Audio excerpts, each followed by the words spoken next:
ओ भाई, श्रद्धा कपूर ने तो स्त्री 2 में आग लगा दी, एकदम पैसा वसूल पिक्चर है। हाँ यार, कसम से क्या फाड़ू एक्टिंग की है। वैसे पास में पॉपकॉर्न और सामने बढ़िया सी पिक्चर चल रही हो तो देखने में डबल मजा आता है। ओह शिट, पॉपकॉर्न तो खत्म हो गया और अभी तो आधी पिक्चर बाकी, अब क्या करेंगे?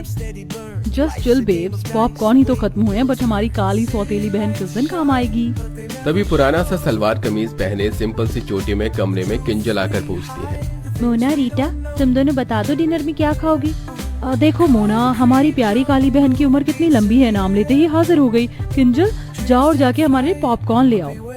पर रीटा, एक तो पहले ही डिनर के लिए इतनी देर हो चुकी है, रात के 11 बज रहे हैं। अगर इस टाइम तुम दोनों पॉपकॉर्न खाओगी तो फिर रात का डिनर किस टाइम में करोगी? ये सुनते ही दोनों गोरी सौतेली बहनें गुस्से में लाल पीली हो जाती हैं। अबे ओ फटे दूध की फफूंदी सी शक्ल वाली बहन जी, तेरा काम सिर्फ हमारा ऑर्डर मानना है, ऑर्डर देना नहीं, समझी? अब जा जल्दी और पॉपकॉर्न ला। और रही बात डिनर करने की, तो वो हम अपने टाइम पर ही करेंगे, रात के 1 बजे। अब दफा हो यहाँ से, काली गुलाब जामुन। नम आंखें लिए बेचारी काली किंजल किचन में जाके पॉपकॉर्न बनाती है। किंजल की माँ गंभीर लंबी बीमारी से सालों पहले गुजर चुकी थी, इसलिए पिता देव प्रेरणा से दूसरी शादी करके ले आई, जिनसे मोना और रीटा हुई। दोनों दूध के जैसे गोरी चिट्टे रंग वाली थी, इसीलिए घमंडी मिजाज की थी। वहीं किंजल काली और बदसूरत थी, लेकिन उसका दिल हीरे की तरह था। मगर हर दिन ही उसे अपनी सौतेली माँ और बहनों के ताने सुनने पड़ते थे। मोना, रीटा, ये लो तुम्हारे पॉपकॉर्न, अब बता दो डिनर में क्या खाओगी? ऐसे करो, आज हमारे लिए कैप्सिकम की सब्जी, जीरा राइस, शाही पनीर, कढ़ाई पनीर बनाना। ये तो रहा मेरा। मैं डिनर में वेज पुलाव खाऊंगी चिली चटनी के साथ। हमारी ये पिक्चर खत्म होने से पहले हमारा डिनर हमें परोसा हुआ मिल जाना चाहिए, शार्प 1 बजे। ठीक है, मिल जाएगा।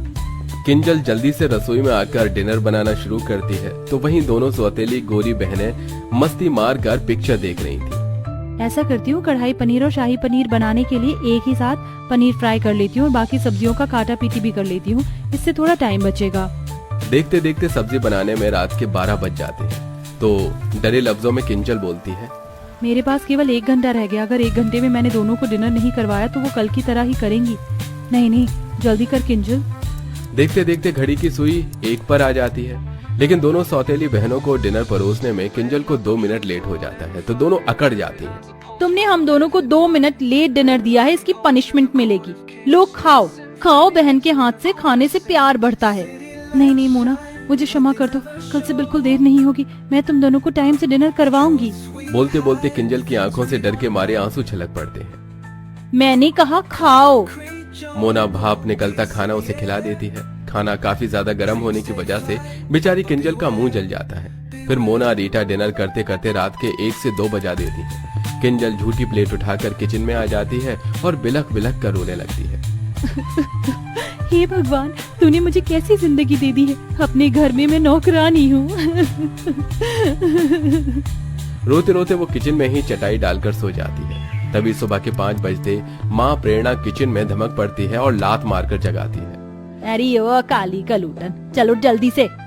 लेकिन जब किंजल नहीं जागती तो मोना रीटा भरी बाल्टी का पानी डाल देती है, जिससे वो घबरा कर उठ जाती है। हे भगवान जी, ये मुझ पर पानी किसने डाला? ये शुभ काम हमने किया है। मोना, रीटा, ये क्या बदसलूकी है किसी सोते हुए इंसान के साथ इस तरह से पेश आना, जबकि तुम दोनों ने देखा था कि रात को मैंने तुम दोनों को 1 बजे डिनर करवाया था। उसके बाद सोते सोते मुझे 2-3 बज गए थे। ये सुनते ही प्रेरणा अपनी गोरी सुंदर बेटियों की साइड लेते हुए बोलती है, अरे ओ कोयला खादान, मैं देख रही हूँ कि तेरी ये कैची जैसी काली जुबान कुछ ज्यादा ही चलने लगी है। उठ और नाश्ता बना, समझ गई? जी माँ। आधी अधूरी नींद में ही बेचारी किंजल उन्हें नाश्ता करवाती है और फिर पूरे घर में झाड़ू पोछा लगाती है। तभी पिता देव घर लौट आता है, तो दोनों सौतेली बहनों की शक्लें बन जाती हैं। आगे पिताजी, अब शुरू हो जाएगा दोनों बाप बेटी का मेलो ड्रामा। किंजल बेटी, तू क्यों पोछा लगा रही है? काम वाली नहीं आई है क्या? वो पापा। तभी बात काटती हुई प्रेरणा बीच में बोलती है, अरे देव जी, वो आज ना तुलसी की तबीयत ढीली हो गई थी, इसलिए आई नहीं। मैंने तो बोला था किंजल को कि मैं कर लूंगी, ला दे मेरी बच्ची, तू नाश्ता कर। वैसे आप ऐसे अचानक से कैसे आ गए? कोई खबर भी नहीं दी, ना कोई फोन कॉल किया। वो 1-2 दिन की छुट्टियां मिली थी, इसलिए चला आया किंजल को देखने। पापा, आपको तो किंजल दीदी के अलावा हम दोनों दिखते नहीं, थोड़ा प्यार हमें भी दे दीजिए। आफ्टर ऑल हम आपकी बेटी हैं।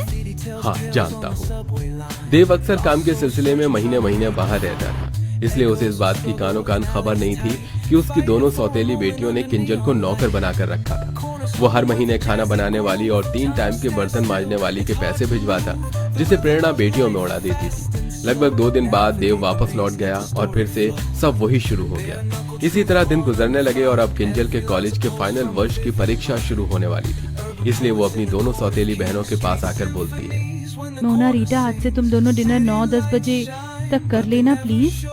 तो आंखें चढ़ाकर दोनों ने ठाए से कहा, मगर वो क्यों भला? क्योंकि कल से मेरी परीक्षा शुरू हो रही है तो मुझको पढ़ाई भी करना है। क्यों री जली भरते की शक्ल वाली, तुझे क्या लगता है कि तू पढ़ लिख कर कलेक्टर बन जाएगी? बेलिनी, तुझे रोटियां आई हैं। हम अपना रूटीन नहीं बदलेंगे। हम रात के 1 बजे डिनर करती थी और 1 बजे ही करेंगे, समझ गई?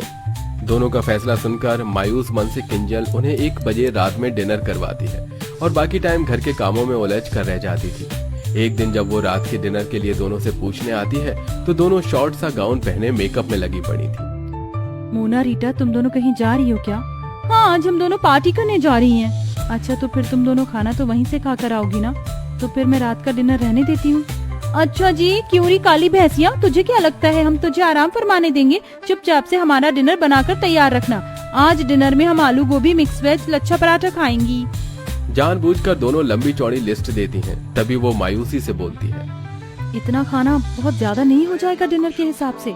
कुछ ज्यादा नहीं होगा, तू बना देना बस।